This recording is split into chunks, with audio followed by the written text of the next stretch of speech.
Hi friends, Siragadikka serial நீங்கள் வரப்போகிற எபிசோட்ஸ்க்கான promo தான் இந்த வீடியோவில் பார்க்க போகிறோம். ஃப்ரெண்ட்ஸ் பார்க்கலாம்.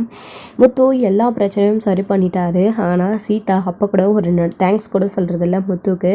அவங்க பாட்டுக்கு கிளம்பி போயிடுறாங்க. ஸோ முத்து மேலே தான் வந்துட்டு டவுட்டே நம்ம அருணுக்கு வந்துட்டு அவர் ஏதாச்சும் பண்ணியிருப்பாரா அப்படின்னு சொல்லிட்டு. அதுக்கப்புறமா சீதா வந்து கிளம்பி போயிடுறாங்க. போனதுக்கப்புறமா முத்து வந்துட்டு வீட்டுக்கு வந்ததுக்கப்புறமா மீனா வந்து பயங்கரமாக பாராட்டுறாங்க. அதுக்கப்புறமா வந்துட்டு மீனாவும் அவங்களுடைய அம்மாவை பார்க்கறதுக்காக போயிடுறாங்க வீட்டுக்கு. ஸோ அவங்க வந்துட்டு சத்யாவை கூப்பிட்டுக்கிட்டு அவங்களுடைய வீட்டுக்கே வந்துடுறாங்க சீதாவோடைய வீட்டிலேருந்து. ஸோ வீட்டுக்கு போனதுக்கப்புறமா சீதா கிட்ட அருண் வந்து தப்பாக சொல்லி வைக்கிறாரு. ஸோ நடந்த விஷயங்கள் எல்லாத்தையுமே வந்து அப்படியே மாற்றி பேசி வைக்கிறாரு.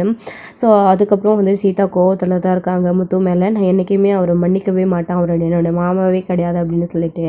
அதுக்கப்புறமா பேங்க்குக்கு வந்துட்டு அதாவது திரும்பவும் பேங்க்குக்கு சீதாவே போக சொல்கிறாங்க. அவங்களுடைய ஹாஸ்பிட்டலில் சீதா முடியாதுன்னு சொல்கிறா. தப்பாக புரிஞ்சுக்கிட்டு என்னுடைய தப்பு தாம்மா, நீ போயிட்டு வந்துடு அப்படின்னு சீதாவே திரும்பவும் போக சொல்கிறாங்க. ஸோ திரும்பவும் செக்யூரிட்டியை கூட்டிக்கிட்டு சீதா வந்து பேங்க்குக்கு போயிடுறாங்க. ஸோ அதுக்கப்புறமா முத்து வந்து சவாரிக்கு வந்திருக்காரு. ஸோ அப்போ வந்து அந்த சவாரியை திரும்பவும் ஏற்றிட்டு போகிறதுக்காக அங்கேயே வெயிட் பண்ணிகிட்ருக்காங்க. அதுக்கப்புறம் டீ கடையில் வந்து டீ குடிச்சிட்ருக்காரு முத்து வந்துட்டு. அந்த வழியாக பேங்க்கில் பணம் போட்டுட்டு வந்துட்டுருக்க அந்த ஆட்டோக்காரர் முத்துவை பார்த்த உடனே அங்கேயே வந்து ரோட்லேயே வண்டியை நிறுத்திட்டு, அதாவது ஒரு ஓரமாக வண்டியை நிறுத்திட்டு முத்துவை பார்த்த உடனே ஓடி வந்துடுறாங்க. நீ ரொம்ப பெரிய விஷயம் பண்ணியிருக்கப்பா, என்னை அன்றைக்கி மாட்டி விடாமல் என்னை காப்பாற்றிட்டேன், நன்றிப்பா, நான் புத்தி கெட்டத்தனமாக அந்த மாதிரி பண்ணியிருக்கக்கூடாது, என்னை மன்னிச்சிடுப்பா அப்படின்னு சொல்லிட்டு பயங்கரமாக வந்து மன்னிப்பு கேட்டுட்ருக்காரு. அப்போது வந்து இதை பார்த்த சீதா நான் இறங்குங்கண்ணே கீழே அப்படின்னு சொல்லிட்டு வாட்ச்மேனோட சீதா வந்து கோவத்தோடு வந்து அந்த ஆட்டோ டிரைவரை திட்டிகிட்டு இருக்காங்க. என்னென்ன கொஞ்சம் கூட பொறுப்பு இல்லாமல் இப்படி வண்டியை பாதியில் நிறுத்திட்டு வந்துட்டீங்க, ஹாஸ்பிட்டலுக்கு போகணும், உங்களுக்கு தெரியாதா, இங்கே நின்றுக்கிட்டே என்ன கண்டவங்களோட பேசிகிட்டு இருக்கீங்க, டைம் ஆகுதில்ல அப்படின்னு சொல்லிட்டு. என்னம்மா எப்படி சொல்கிற, உன்னுடைய வேலையை காப்பாற்றி கொடுத்தவர் இவருக்கு ஒரு தேங்க்ஸ் கூட சொல்ல மாட்டியா, நான் அவர்கிட்ட பேசுறதுல உனக்கு என்னம்மா பிரச்சனை, ஏன் இப்படி கோவப்படுற அப்படின்னு சொல்லிட்டு. அங்கே பாருங்கள், நம்ம ஹாஸ்பிட்டலுக்கு போகணும்ல டைமுக்கு, அப்புறம் திரும்பவும் கொஞ்சம் லேட்டாக போனாலே பணத்தை போட்டுங்களா இல்லையா அப்படின்னு தெரியாமல் நாம் தான் எடுத்துகிட்டோன்னு சொல்ல போகிறாங்க அப்படின்னு சொல்லிட்டு. இங்கே பாருமா, அந்த மாதிரி ஒரு பழி இழமும் எப்பயுமே வராது. இங்கே பாருமா, உன்னுடைய வேலை போகாது இருக்கிறதுக்கு காரணம் இந்த தம்பி தான். இந்த தம்பி நேற்று அந்த பணத்தை எடுத்துகிட்டு வந்து கொடுக்கல அப்படின்னா இந்நேரம் வேலை போயிருக்கும் அப்படின்னு. இருக்கட்டும் பரவாயில்ல, திருடு போன பணத்தை கண்டுபிடிச்சிட்டு வந்து எத்தனையோ பேர் கொடுப்பாங்க, அந்த மாதிரி இதுவும் ஒன்று. இது இங்கே நின்று எதுக்கு தேவையில்லாமல் பேசிகிட்டு இருக்கணும், வாங்க போகலாம் அப்படின்னு சொல்லிட்டு இங்கே வந்து நம்ம அந்த சீதா வந்து ஆட்டோக்காரரு கூப்பிட்டு இருக்கமோ, இங்கே பாருமா சீதா, கொஞ்சம் நேரம் அமைதியாயிடுமா, இங்கே பாரு, நீ பணம் எடுத்துகிட்டு வர்ற என்னுடைய ஆட்டோவில் என் ஆளுங்களுக்கு சொல்லி அந்த பணத்தை திருடுறது நான் தான். இந்த தம்பி எல்லாத்தையும் கண்டுபிடிச்சி என்னை மன்னிச்சு விட்டு உன்னுடைய வேலை போகாமல் உன்னை காப்பாற்றிருக்கு, இதுக்கு காரணம் நான் தான் அப்படின்னு சொல்லிட்டு இங்கே ஆட்டோக்காரர் சொல்லவும் சீதா ஷாக் ஆகுறாங்க. என்னென்ன சொல்கிறீங்க நீங்கள் அப்படின்னு சொல்லிட்டு. ஆமாம்மா, பணத்தை நான் தான் ஆளுங்களை வச்சு திருடினேன், எனக்கு ஏகப்பட்ட கடன்கள் இருக்குது, அதை அடைக்க எனக்கு வேறு வழி தெரியல, அதனால தான் நான் இப்படி பண்ணிட்டேன் அப்படின்னு சொல்லிட்டு இங்கே வந்துட்டு நடந்த விஷயங்களை அவர் சொல்கிறவோ. அதுக்கப்புறம் சீதாவுடைய மனசு ரொம்ப கஷ்டப்படுது. அங்கேருந்து எதுவுமே பேசாமல் போயிடுறாங்க. அண்ணா இது எதுக்கு நான் எல்லார்கிட்டையும் சொல்லிட்டு விடுங்கண்ணே, சரி எனக்கு சவாரி வந்துடுச்சு நான் கிளம்புறேண்ணே அப்படின்னு சொல்லிட்டு முத்து அங்கேருந்து போயிடுறாரு. சீதா மனசளவில் தப்போ உணர்றாங்க. ஸோ முத்துக்கிட்ட பேசலான்னு நினைக்கும் போது முத்து வந்து அங்கேருந்து போயிடுறாரு. சீதாவும் அதுக்கப்புறம் கிளம்பி வந்துடுறாங்க. உண்மையிலே அந்த தம்பி நல்ல தம்பி, அந்த தம்பியை கல்யாணம் பண்ணிக்க போகிறவர் கொடுத்து வச்சவர் அப்படின்னு சொல்லிட்டு இங்கே அந்த ஆட்டோக்காரர் பெருமையாக பேசிகிட்டு இருக்கவும், அண்ணா அவருக்கு இன்னும் கல்யாணம் ஆகலைன்னு நினச்சிட்டு இருக்கீங்களா, அவருக்கெல்லாம் கல்யாணம் ஆகிடுச்சுன்னா அப்படின்னு சொல்கிறாங்க. பாருப்பா, உனக்கு எப்படி தெரியும் சீதா அப்படின்னு சொல்லிட்டு. ஏன்னா அது என் அண்ணன் அப்படின்னு சொல்லவும், அப்போது அது உன் மாமாவா, ஏன் மாமக்கிட்டேயே அந்தளவுக்கு கோவப்பட்டு பேசுகிற நீ அப்படின்னு அவர் கேட்குறாரு. அது ஒரு சின்ன பிரச்சனைனா அப்படின்னு சீதா சொல்கிறாங்க. இந்த பார் சீதா, எந்த ஒரு பிரச்சனையாக இருந்தாலும் அது அவர் மேலே எந்த தப்புமே இருந்திருக்காது. கண்டிப்பாக அவரை புரிஞ்சிக்காமல் சண்டை போடுற மேலே தான் இருக்கும். யார் பக்கம் பிரச்சனை இருந்தாலும் சரி, அந்த தப்பு அந்த தம்பி பண்ணியிருக்க மாட்டார், எப்பயுமே நேர்மையாக தான் இருப்பார். அந்த தம்பியை புரிஞ்சிக்காமல் இருந்தால் மட்டும்தான் இந்த மாதிரிலாம் சண்டை போட முடியும் அவர்கிட்ட அப்படின்னு சொல்லிட்டு அவர் சொல்லவும் சீதாவுக்கு இப்போ நல்லாவே புரிய ஆரம்பிக்குது. அப்புறம் வீட்டுக்கு போயிடுறாங்க. வீட்டுக்கு போனதுக்கப்புறமா நடந்த விஷயங்களை வந்துட்டு அருண்கிட்ட சொல்கிறாங்க. என்ன சீதா சொல்கிற, உண்மையிலேவா அப்படின்னு சொல்லிட்டு. ஆமாம் அருண், அந்த ஆட்டோக்காரர் தான் பணத்தை ஆள் வச்சு திருடி இருக்காரு, அவரே என்கிட்ட எனக்கு உண்மையை சொன்னார். ஆனால் அதை மறைச்சிட்டு என் மாமா வந்துட்டு திருடனை பிடிச்சிட்டேன், திருடன் ஓடி போயிட்டான் அப்படின்னு போலீஸில் சொல்லி என்னையும் மாட்டி விடாமல் என்னுடைய வேலையையும் காப்பாற்றி கொடுத்தாரு அப்படின்னு அவர் சொன்னார் அப்படின்னு சொல்லிட்டு இங்கே சீதா சொல்லவும், நம்பவே முடியலையே சீதா, இதில் ஏதோ தப்பாக இருக்கிற மாதிரி தோணுது அப்படின்னு சொல்லிட்டாருன்னு சொல்லிட்டு இருக்கவும், ஏங்க உங்களுடைய போலீஸ் புத்தி இப்படி கிரிமினலாகவே யோசிக்குது, நல்ல விதமாகவே யோசிக்க மாட்டீங்களா? மாமா தான் எல்லாத்தையும் கண்டுபிடிச்சிட்டு வந்து கொடுத்துருக்காருன்னு சொல்கிறேன், நீங்கள் நம்ப மாட்டீங்களா அப்படின்னு. சீதா, அப்படின்னா நேர்மையாக இருக்கிறவர் எதுக்கு அந்த ஆட்டக்காரனை மாட்டி விடாமல் இருக்கணும் அப்படின்னு சொல்லிட்டு, ஏங்க அவரே வயிற்று பொழப்புக்காக திருடினவர், அவரை மாட்டி விட்டால் அவரோட குடும்பம் நடுத்தரவுக்கு போயிடும்னு மாமா யோசிச்சிருக்காரு, அதுதான் போனால் போகட்டும்னு அவரை மன்னிச்சு விட்டுருக்காரு, அது உங்களுக்கு புரியலையா அப்படின்னு சொல்லிட்டு. இருந்தாலையும் நியாயத்தை நேர்மையாக பண்ணணும் இல்லை சீதா அப்படின்னு சொல்லிட்டு, அதுக்காக அவர் எப்படிங்க நம்ம மாட்டி விட முடியும், மாமா நல்லது தான் பண்ணியிருக்காரு அப்படின்னு சொல்லிட்டு. சீதா மொல்ல மாற ஆரம்பிக்கிறா, இவளை மாறவே விடக்கூடாது, என்ன பண்ணுறது அப்படின்னு அருண் வந்து நினச்சிட்டு, இல்லை சீதா நான் சொல்கிறத கேளு, முத்து தப்பான வந்தான், உங்ககிட்ட அப்படியே நாடகம் மாட்டுறான், உங்ககிட்ட நல்ல பேரை வாங்கன்றதுக்காக, நம்பாத அப்படின்னு சொல்லிட்டு இங்கே முத்துவை பற்றி தப்பாக வந்து அருண் சொல்கிறாரு. சீதா கேட்கவே இல்லை. இல்லைங்க நீங்கள் தான் மாமாவை தப்பாக புரிஞ்சு வச்சுட்ருக்கீங்க, நான் நல்லா தான் புரிஞ்சு வச்சுருந்தேன், உங்களோட பேச்சு கேட்டுட்டு தான் நான் மாமாவை தப்பாக புரிஞ்சுக்கிட்டேன், மாமா உண்மையிலேயே நல்லவர் தான், நீங்கள் தான் வந்து அவர் தப்பாக புரிஞ்சுருக்கீங்க, முடிஞ்சால் நீங்களும் மாமாவை புரிஞ்சுக்க ஆரம்பிங்க அப்படின்னு சொல்லிட்டு. சீதா அது என்றைக்குமே நடக்காது சீதா, நான் கரெக்டாக தான் இருக்கேன் என்னுடைய பணையில், அப்போது உனக்கு உன் மாமா தான் முக்கியம், நான் முக்கியம் இல்லை, உன் மாமா சொல்கிறதெல்லாம் நியாயம், நான் சொன்னால் பொய்ன்னு நினைக்கிறியா நீ அப்படின்னு சொல்லிட்டு. இல்லை அருண் நீங்கள் தப்பாகவே புரிஞ்சுக்கிறீங்க, ஏன் இப்படி என் கோவப்படுறீங்க, நான் சொல்கிறத பொறுமையாக கேளுங்க அப்படின்னு. போதும் சீதா, இதுக்கு மேலே எதுவுமே பேச வேண்டாம், உன் மாமா எல்லா விஷயத்துலையும் மூக்க நினச்சி அவர் எல்லா உண்மையும் கண்டுபிடிச்சிடுறாரு அப்படின்றதுக்காக அவர் தான் உனக்கு ஹீரோ, அவர் தான் முக்கியம் இல்லை, நான் கண்டுபிடிக்கல அப்படின்றதுனால என்னால் எதுவுமே கையில் ஆகலை, லாக்கி இல்லைன்னு சொல்லிட்டு நான் எதுக்குமே லாக்கி இல்லாத வேஸ்ட்டு உதவாக்காரன்னு நினைக்கிறேன்ல, இருக்கட்டும் சீதா பரவாயில்ல அப்படின்னு அருண் வந்து கோவப்பட்டு அங்கே போயிடுறாரு.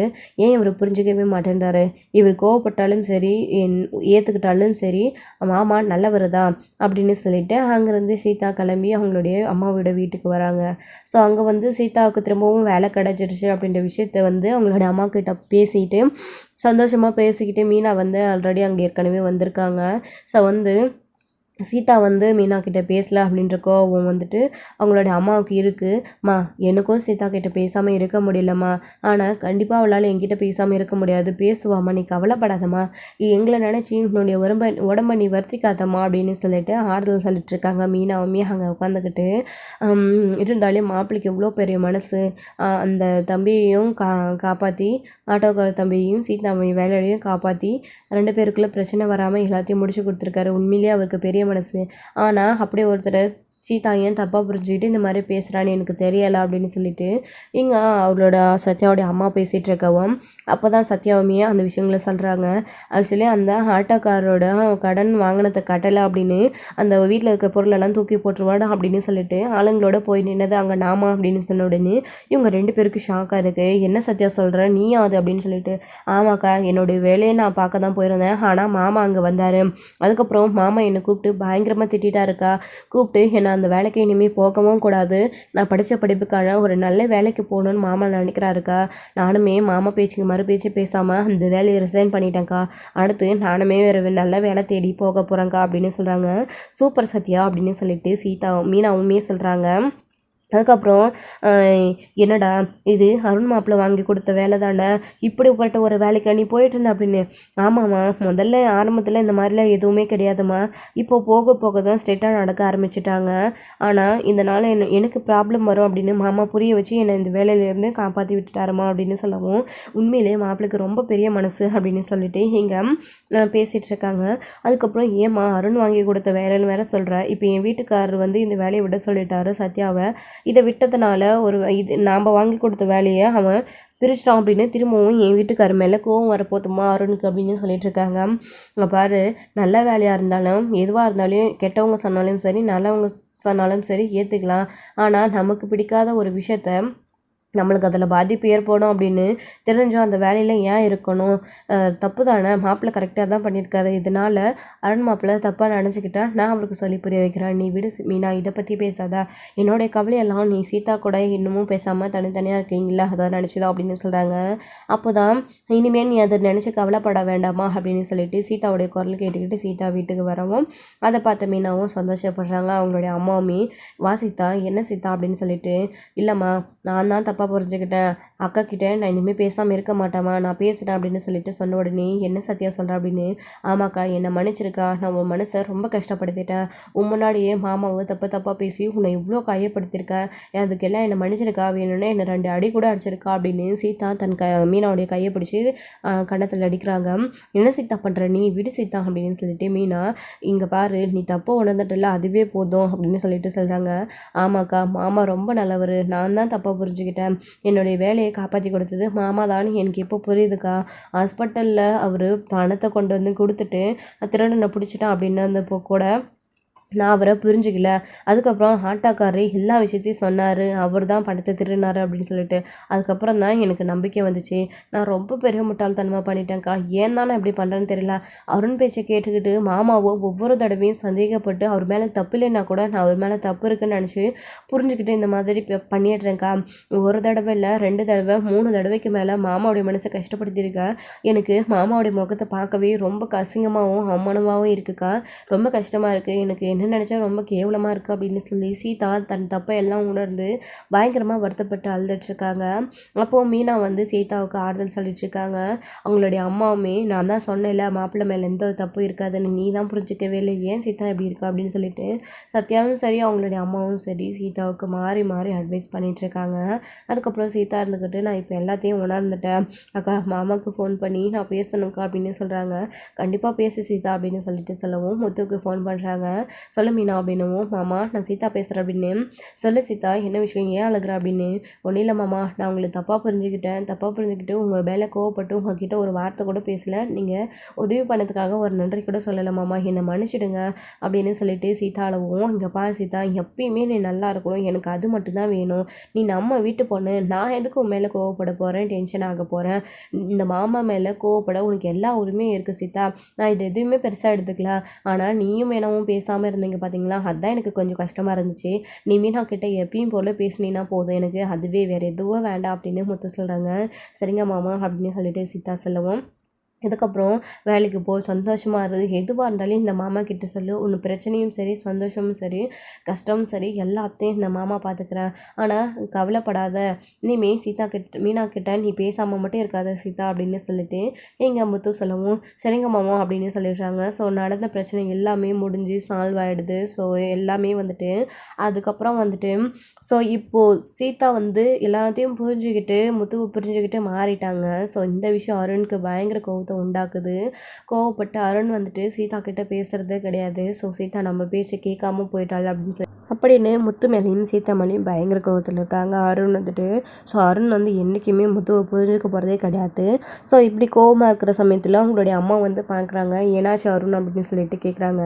இல்லைம்மா, சீதா உங்களுடைய மாமா கிட்ட பேசுறதுக்காக போயிருக்கா அப்படின்னு சொன்ன உடனே, என்னடா உன்னுடைய வேலை போகிறதுக்கு காரணம் அவருடைய மாமா தான், இது நடக்கிற ஈகோ பிரச்சனைனால நிறைய சண்டை வர்றதுக்கு காரணம் முத்துவால தான் உன்னுடைய வேலை போச்சு, எல்லாத்துக்கும் காரணமாக இருந்த முத்துக்கிட்டேயே உன் பொண்டாட்டி பேச போயிருக்கா அப்படின்னு சொல்லிட்டு இங்கே அவங்களுடைய அம்மா கேட்கவும், ஆமாம்மா நான் அந்த முத்து நல்லவன் கிடையாது, அவன் ஒரு பொறுக்கி ஃப்ராடுன்னு எவ்வளவோ சொல்லி பார்த்துட்டேன், ஆனால் கேட்கவே இல்லை, அக்கா புருஷன் அப்படின்றதுக்காக கண்ணை மூடிட்டு சீதா நம்புறா அப்படின்னு சொல்லிட்டு இங்கே வந்துட்டு சொல்லிட்டு இருக்காங்க. அருணுமே இருந்துக்கிட்டு, இவன் ஏன் அப்படி நடந்துக்கிறான்னு தெரியல, அவன் முதல்ல வீட்டுக்கு வரட்டும், அதுக்கப்புறமா நான் அவகிட்ட பேசிக்கிறான் அப்படின்னு சொல்கிறாங்க. அப்படி பேசிகிட்டு இருக்கும்போதே சீதாவும் வீட்டுக்கு வந்துடுறாங்க. அங்கேயே நில்லு சீதா, எங்கே போயிருந்தேன் அப்படின்னு சொல்லிட்டு இங்கே அருணோடைய அம்மா கேட்கவும், ஏன் என்னை உள்ளே கூட வரவிட மாட்டேன்றீங்க, நான் என் அம்மா வீட்டுக்கு தான் போயிருந்தேன் அப்படின்னு சொல்லிட்டு சொல்கிறாங்க. ஏன் கோவமாக இருக்கீங்க அப்படின்னு கேட்குறாங்க சீதா இருந்துக்கிட்டு. இங்கே பாரு, ஏன்னா நீ பண்ண விஷயம் அந்த மாதிரி, நீ அம்மா வீட்டுக்கு போயிட்டு வந்ததுக்கு காரணம் என்ன, உன்னோட வேலை உன்னுடைய மாமா திருப்பி கொடுத்துட்டான் அப்படின்றதுக்காக நீ போய் உன் மாமாவை பேத்தி பார்த்து பேசி சொந்தம் கொண்டாடிட்டு வரியா? அருண் வேலை போய் இப்போ வீட்டில் உட்காந்துட்டு இருக்கா. அதுக்கு காரணம் உன்னுடைய மாமாவை தான். ஆனால் நீ புருஷனோட வேலை போச்சுன்னு கொஞ்சம் கூட கவலைப்படாமல் உன் மாமா கிட்டே நான் சந்தோஷமாக பேசிகிட்டு இருக்கேன். உன் புருஷன் உனக்கு முக்கியம் இல்லை, உன் மாமா தான் உனக்கு முக்கியமா? ஏன் சீதா நீ இப்படி பண்ணுற? நீ பண்ணுறது எனக்கு கொஞ்சம் கூட பிடிக்கல. அந்த முத்து மேலே எனக்கே சுத்தமாக நம்பிக்கையே இல்லை. நான் எப்பயோ நடந்த பிரச்சனையெல்லாம் மனசில் வச்சுக்கிட்டு ஈகோ பிடிச்சிக்கிட்டு வேணும்னே இந்த மாதிரி பண்ணுறான் அவன். நீ வந்துட்டு அந்த மாதிரி அவன்கிட்ட நடந்துட்டுருக்க. என் பையனை இன்றைக்கி ஊர் உலகம் தப்பாக பேசுது அப்படின்னா அதுக்கு காரணம் உன் மாமா தான். ஏன் உன் மாமா நீ முக்கியம்னு நினைக்கிற உன்னுடைய புருஷன் தானே அருண். அதாவது ஒய்ஃபோடைய தங்கச்சி புருஷன் அப்படின்றதுக்காகவாச்சு உன் மாமா அருணோடைய வேலையை போக விடாமல் பண்ணியிருக்கணும். இல்லைன்னா தப்பு இல்லை, அவன் என் சொந்தக்காரன் தான் அப்படின்னு ஏதாச்சும் பேசி அங்கே சமாளித்து அருண் பேர் கெட்டு போகாமல் பார்த்துருக்கணும். ஆனால் உன் மாமா அதை பண்ணலையே. அப்படி இருக்கப்போ எப்படி உன் மாமா நியாயமானவர், நேர்மையானவர், உண்மையானவர் அப்படின்னு எல்லாரும் உன் மாமாவை தூக்கி வச்சுட்டு ஏன் அப்படி தலையில் கொண்டாடுறீங்கன்னு எனக்கு தெரியலை. உண்மையிலே முத்து ஒரு பொறுக்கி ரவுடி. அவன் அப்படி என்ன நல்லதை பண்ணியிருக்கான்னு சொல்லிட்டு நீங்கள் எல்லாரும் தலைமையில கொண்டாடுறீங்கன்னு எனக்கு தெரியல. என் பையன் நேர்மையான ஒரு போலீஸ் ஆஃபீஸர். அவன் மேலே இந்த மாதிரி ஒரு கரையை போட்டிருக்காரு உன் மாமா. ஆனால் நீ உன் மாமாவுக்கு சப்போர்ட் பண்ணுறது கொஞ்சம் கூட பிடிக்கல. அதுவும் இந்த வீட்டுக்குள்ளே அருணோட புருஷன் பொண்டாட்டியாக இருந்துக்கிட்டு நீ உன் மாமாவுக்கு சப்போர்ட் பண்ணுறது எனக்கு சுத்தமாக பிடிக்கல அப்படின்னு கேட்குறாங்க அருணோடைய அம்மா. இதை கேட்ட சீதாவுக்கு பயங்கர கோவம் வருது. போதும் நிறுத்துங்க அத்தா அப்படின்னு சொல்கிறாங்க கோவத்தோட. என்ன சீதா அம்மாக்கிட்டே குரலை வசதி பேசுகிற அப்படின்னு. போதும் நிறுத்துங்க அருண், உங்களுக்கு சேர்த்தி தான். நீங்கள் கெட்டு போனது இல்லை, அதாவது நீங்கள் என் மாமாவை தப்பாக பிடிச்சி வச்சுக்கிட்டு கெட்டு போகிறதே இல்லாமல் அத்தையோட மனசுலையும் என் மாமாவை பற்றி தப்பாக சொல்லி அவங்களையும் ஏன் இந்த மாதிரி மாற்றி விட்டுறீங்க? உங்களால் இப்போ அத்தையும் பார்த்தீங்களா மாமாவை தப்பாக பேசுகிறாங்க அப்படின்னு சீதாவை கோவப்பட்டு பேசவும், இங்கே பாருமா சீதா, யாரும் எனக்கு சொல்லி கொடுத்து பேசல, எனக்கு சொந்தமாகவே மூளை இருக்குமா, நானே நல்லா புரிஞ்சுக்கிட்டு தான் நான் பேசுகிறேன் அப்படின்னு சொல்லிட்டு இங்கே அருணுடைய அம்மா சொல்லவும், இங்கே பாருங்க அத்தை, என் மாமா அப்படிப்பட்டவர் கிடையாது. அவர் கூட பக்கத்தில் இருந்து பார்த்த யாருக்குமே அவருடைய குணம் நல்லாவே புரியும். ஆனால் நீங்கள் தான் தப்பாக புரிஞ்சு வச்சுருக்கீங்க. உங்கள் மேலே அவ்வளோ உங்கள் பையன் மேலே அவ்வளோ பாசத்தை வச்சுக்கிட்டு நீங்கள் என்னுடைய மாமாவை பற்றி தப்பாக பேசாதீங்க. அவர் உண்மையிலேயே நேர்மையானவர். நீங்கள் தயவு செஞ்சிடுமே என் மாமாவை பேசாதீங்க. அதுவும் பொறுக்கி ரவுடி அப்படி இப்படின்னு சொல்கிறீங்க. இந்த மாதிரி நீங்கள் இனிமேல் பேசுகிறதா இருந்தால் எனக்கு அப்புறம் கெட்ட கோவம் வந்துடாத அப்படின்னு சொல்லவும், என்ன சீதா அம்மாவே எதிர்த்து பேசிகிட்டு இருக்கா, உனக்கு அவ்வளோ தைரியம் வந்துச்சு அப்படின்னு சொல்லிட்டு அருண் பல்லார்னு அறிஞ்சிடுறாங்க. இதை பார்த்த அதாவது இப்போ பயங்கர ஷாக்காக இருக்கு நம்ம சீதாவுக்கு. என்ன அருண் கை நீட்டுறீங்களா? அப்போவே என் மாமா சொன்னார் நீங்கள் தேவையில்லை அப்படின்னு சொல்லிட்டு. ஆனால் நான் தான் கேட்கல. உங்கள் மேலே உண்மையாக லவ் பண்ணி உங்களை கல்யாணம் பண்ணிக்கிட்டு இப்போ இந்த அளவுக்கு அவஸ்தைப்படுறேன்னா அதுக்கு நான் பண்ண ஒரு முட்டாள்தனம் தான் காரணம். என் மாமா பேச்சு கேட்டிருந்தா அதாவது இந்த பிரச்சனையே வந்திருக்காது. அது மட்டும் இல்லாமல் என் மாமா எனக்கு ஒரு நல்ல பையனை பார்த்து கல்யாணம் பண்ணி வச்சிருப்பாரு. அப்படி கல்யாணம் பண்ணி போயிருந்தா உங்களுக்கும் என் மாமாவுக்கு இருக்கிற பிரச்சனைனால அவருக்கும் உங்களுக்கும் சண்டையே வந்திருக்காது. ஸோ என்ன காரணமாக வச்சு தான் என் மாமா நீங்கள் பண்ணுற எல்லா விஷயத்துக்கும் பொறுத்து போயிட்டுருக்காரு. ஆனால் நீங்கள் ரொம்ப ஓவராக அட்வான்ஸ் எடுத்துக்கிட்டே போயிட்டே இருக்கீங்க. இப்படியே நீங்கள் போயிட்டு இருந்தீங்களா அப்புறம் என் மாமா சீதாவுடைய அதாவது என்னுடைய புருஷன் கூட பார்க்க மாட்டார். அப்புறம் அவருடைய உண்மையான முகத்தை நீங்கள் பார்க்க வேண்டியது இருக்கும். என் மாமா நேர்மையானவர் தான், உண்மையானவர் தான், நான் எத்தனை தடவை வேணாடி சொல்லுவேன். ஆனால் நீங்கள் தான் தப்பாக நினச்சிட்ருக்கீங்க. என் மாமாவை தப்பாகவும் புரிஞ்சு வச்சுட்ருக்கீங்க. என் மாமாவை புரிஞ்சுக்காத இடத்துல நான் இனிமேல் இருக்க மாட்டேன். நீங்கள் என்னைக்கு என் மாமாவை புரிஞ்சுக்கிட்டு நீங்கள் பண்ணது தப்புன்னு என்னை தேடி வரீங்களோ அன்றைக்கி தான் நான் உங்கள் வீட்டுக்கு வருவேன் அப்படின்னு சொல்லிட்டு சீதா கோவமாக சொல்லிட்டு அங்கேருந்து போகிறதுக்காக போகிறாங்க. அப்போ அருண்கிட்ட இங்கே பாரு சீதா, நீ இப்போ போயிட்டீன்னா அப்புறம் வாழ்க்கை ஃபுல்லாக வருத்தப்பட வேண்டியதுதான். என்றைக்குமே அந்த முத்துவை நான் புரிஞ்சிக்கவே மாட்டேன். என்றைக்குமே அந்த முத்து தப்பானவன் தான். அவனை புரிஞ்சுக்கிட்டே நான் உன்னை கூப்பிடுவேன் மட்டும் நீ நினச்சிக்கிட்டு அங்கே போகாத சீதா. அப்புறம் நீ நினச்சி ரொம்ப கவலைப்படுவா அப்படின்னு. உங்களை மாதிரி ஒரு கெட்டவரை நினச்சிக்கிட்டு கவலைப்படுறதை விட என் மாமா மாதிரி ஒரு நல்லவர் இருக்காருன்னு நினச்சிக்கிட்டு சந்தோஷமாக பெருமையாக அந்த வீட்டில் இருந்துடலாம். எது நடந்தாலும் எனக்காக என் மாமா இருக்காரு அப்படின்னு சொல்லிட்டு சீதா அங்கேருந்து கோவத்தோட கிளம்பி போயிடுறாங்க.